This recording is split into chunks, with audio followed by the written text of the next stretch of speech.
Hey, it's Lisa, and I'm always cooking, and today I'm sending a shout out to my friend, Homesteading in North Florida. I love her channel. She forages for mushrooms, and she makes these beautiful meals from these mushrooms that she's found on her own property. While I live in an urban jungle and there is no foraging for me, I do have a farmer's market. And at my farmer's market today, I found ramps and sunchokes. Both of those I have never had. So I'm going to make a soup and pay homage to my friend, Anita, and pretend I foraged for my own vegetables today.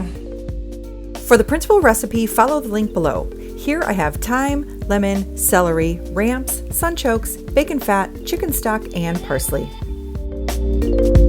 The sunchokes get cut up into half-inch pieces.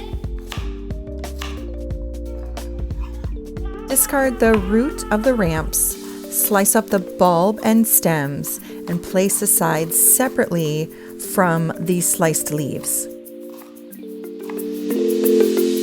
Melt the bacon fat over a medium flame, then add the bulbs and the stems of the ramps, followed by the celery.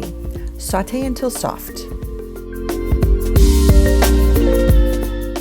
Next into the pot, in no particular order, is thyme, salt and pepper, sunchokes, and chicken broth.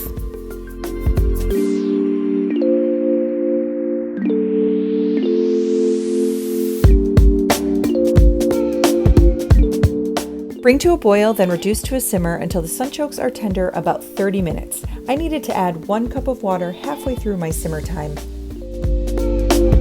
Add in the ramp leaves and cook until bright green, about 5 minutes. Zest half of a lemon. Transfer the soup to a blender jar and puree until smooth. Add it back into the pot along with lemon juice and parsley.